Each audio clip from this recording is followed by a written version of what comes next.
আজকে শুরুতেই ছোট্ট একটা টিপস শেয়ার করছি, সেটা হলো মুরগির কলিজা রান্না করার সময় খুব ভালো করে সিদ্ধ করে খুব ভালো করে ধুয়ে তারপর রান্না করবেন।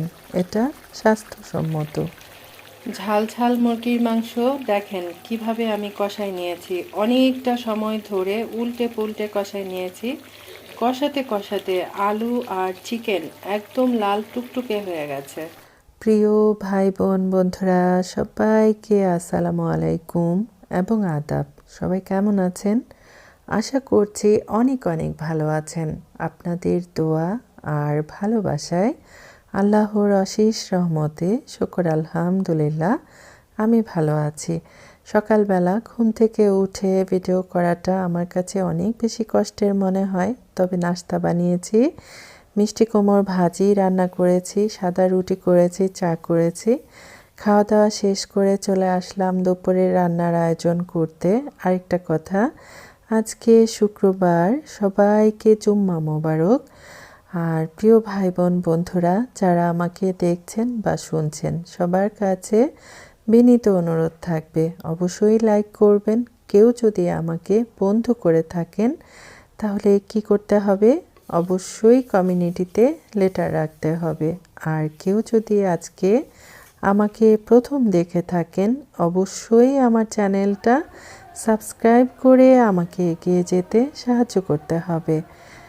আর প্রথমেই বলছি, ভিডিও করাটা কিন্তু অনেক কষ্টের, বিশেষ করে আমরা যারা ব্লগ বানাই, যেমন ধরেন সকালবেলা ঘুম থেকে উঠে রান্না বান্না করি, সেটা একটু শেয়ার করি, দুপুরে রান্নার আয়োজন করে গুছগাছ করে তারপর আপনাদের সাথে শেয়ার করি। এই গুছগাছ করা এগুলার পিছনে কত যে পরিশ্রম এটা তো বলে বোঝাতে পারবো না। গোছগাছ দেখতে যেমন সুন্দর লাগে আর গোছগাছ করে নিতে ঠিক তেমন কষ্ট লাগে। তো যাই হোক, আজকে ঝাল ঝাল চিকেন রান্না করব। প্রথমে আলুটা ভাজার জন্য আমি এখানে একটু লবণ দিয়েছি, অল্প করে একটু হলুদের গুঁড়া দিয়ে দিয়েছি। তো এখন খুব সুন্দর করে একটু ব্রাউন কালার করে ভেজে নেব। আর শীতের দিনের আলু বলতে নতুন আলু সিদ্ধ হতে খুব একটা বেশি সময় লাগে না। আমরা যেহেতু মাংস তরকারির আলু খেতে অনেক বেশি বেশি ভালোবাসি, সে কারণে কী করেছি, অনেকগুলো আলু কেটে নিয়েছি। তারপর ভাজাভুজি করে রান্না করলে সেই আলুটা খেতে অনেক বেশি মজা লাগে। আর প্রথমেই কি করেছিলাম, গরম পানির হাঁড়িতে পানি ফুটাই নিয়েছি রান্না করার জন্য। আমি সব সময় বলে থাকি গরম পানি বা ফুটানো পানি দিয়ে রান্না করলে সে রান্নাগুলা খেতে অনেক বেশি মজার হয়। যারা নতুন রাঁধুনি তাদের জন্য বলে দিলাম। আর এই তো আলু ভাজা হয়ে গেছে, এখানে পেঁয়াজ আর হচ্ছে গরম মশলা এটা দিয়ে নিয়েছি। তারপর আমি আমার টেস্ট অনুযায়ী যাবতীয় মশলা দিয়ে নিয়েছি। আমার একজন প্রিয় বড় ভাই সে বলেছে মশলা দেয়াটা দেখানোর কোনো বিষয় নাই, কারণ কি কি মশলা দিতে হয় এটা সবাই জানে। আর যতটা সম্ভব ভিডিওগুলা একটু ছোট করে বানানোর কথা, মানে উপদেশ দিয়েছে বা পরামর্শ দিয়েছে। তো যাই হোক, আমি আমার সাধ্য অনুযায়ী চেষ্টা করি ব্লগ ভিডিওগুলা আজকে একটু রান্না ছোট করে করছি বানানো। ঝাল ঝাল চিকেন, আলু দিয়ে মাখা মাখা ঝোল করে রান্না করব। সে কারণে দেখেন আমি উল্টে পুল্টে খুব ভালো করে কষাই নিয়েছি। কষাতে কষাতে একদম তেলটা ছেড়ে দিয়েছে। তারপর হচ্ছে একদম লাল টুকটুকে হয়ে গেছে। এখন পরিমাণ মতো ফুটানো পানি দিয়ে রান্না করে নিব। নামানোর আগে কাঁচামরিচ আর জিরার গুঁড়া দিয়ে রান্নাটা করে নেব। থাকেন আমার সাথে।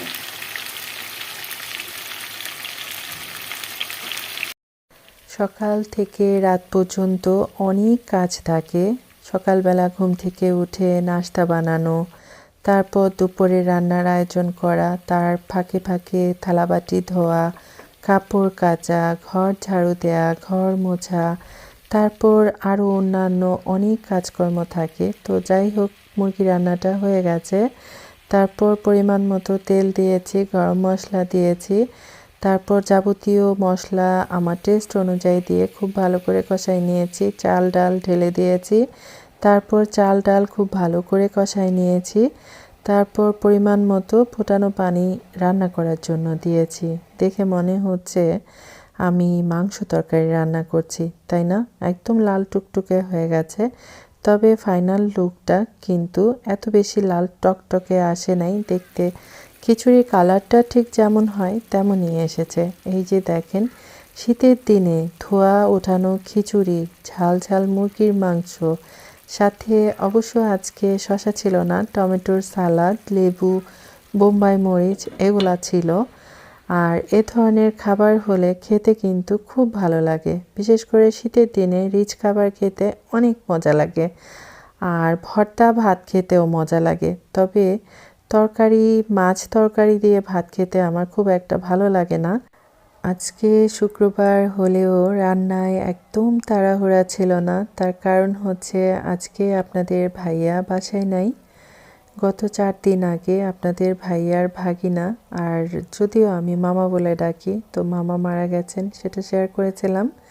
আজকে সেই মামার মিলাদের আয়োজন করা হয়েছে, যদিও আমাদের সবারই দাওয়াত ছিল। সেদিন গিয়ে অনেক ক্লান্ত হয়ে গেছি, সে কারণে আর আজকে যাওয়ার মতো সাহস করি নাই। আমরা মা মেয়ে দুজনেই খাবো। তারপর হাঁড়ি পাতিল জমেছিল সেগুলা ধুয়ে তারপর গোসল নামাজ আদায় করে খাবার দাবার খেতে খেতে আবার আসরের আজান হয়ে গেল। তারপর নামাজ আদায় করে চলে আসলাম ছাদের উপর। তো অনেক দিন আগে এই ছড়াটা হয়েছে, তারপর আর দেখতে ভুলে গিয়েছিলাম। তো এখন ভাবলাম যে দেখি তো কলার ছড়াটা কতটুকুন হয়েছে। ধীরে ধীরে বড় হয়ে যাচ্ছে। আর কলা হলেই বা কি, না হলেই বা কি, এসব কলা আমাদের বাসায় কেউ খায় না। সে কারণে আমি লোকদেরকে এমনিতেই দিয়ে দিই, ওরা নিয়ে বিক্রি করে। যাই হোক, তারপর এই যে বিশাল ছাদ আপনাদের সাথে একটু শেয়ার করলাম। এই ছাদটা একটু একটু করে ঝাড়ু দিতে দিতে আমি পরিষ্কার করে ফেলেছি। যেহেতু শীতের সময় যাচ্ছে, রোদ খাওয়ার জন্য সকালে একটু সময় পেলেই চলে আসি। আর একটু একটু করে ঝাড়ু দিতে দিতে ছাদটা একদম পরিষ্কার হয়ে গেছে। আর খাবার দাবার খেয়েছি, অনেক অস্থির লাগছিল। তারপর ভাবলাম একটু ছাদে হাঁটাহাঁটি করি, তাহলে শরীরটা অনেক ভালো লাগবে। তারপর এসে যথারীতি আপনাদের জন্য গাছপালা, চারপাশের দৃশ্য একটু ভিডিও করে ফেললাম। আমাদের ছাদের চারপাশের দৃশ্য আগে অনেক বেশি সুন্দর ছিল, আরও অনেক বেশি গাছপালা ছিল। এখন ওগুলা কেটে অনেকে বাড়িঘর করে ফেলেছে। তো যাই হোক, যতটুকুন সৌন্দর্য আছে সেটাই উপভোগ করছি। আর গাছের ফাঁক দিয়ে সূর্যটা দেখা যাচ্ছে, অনেক বেশি ভালো লাগছে। তো ঠিক আছে, থাকেন আমার সাথে। মাঝে মধ্যে পৃথিবীর নিয়মগুলা কেমন যেন অদ্ভুত মনে হয়। একদিকে মানুষ মরে যায়, অন্যদিকে কত কত খাবারের আয়োজন করতে হয়। সেদিন যে মামা মারা গিয়েছিল, ওই দিন গিয়েছিলাম। তো সাথে সাথে আত্মীয় পরিজন অনেক অনেক খাবার নিয়ে আসছে। যতই মানুষ মরে যাক বা দুনিয়া উল্টে যাক, যত কিছুই হোক না কেন, খাবার কিন্তু খেতেই হয়, তাই না? আর বিকেলবেলা আসরের সময় মিলাদ হয়েছে, মিলাদে মিষ্টি বিতরণ করেছে। রাতের বেলা সবাইকে প্যাকেট খাবার দিয়েছে, সেটাও আপনাদের সাথে শেয়ার করলাম। আমার আজকের ব্লগ ভিডিও কার কাছে কেমন লাগলো অবশ্যই জানাবেন। সবাই ভালো থাকেন, সুস্থ থাকেন। আল্লাহ হাফেজ, আসসালামু আলাইকুম।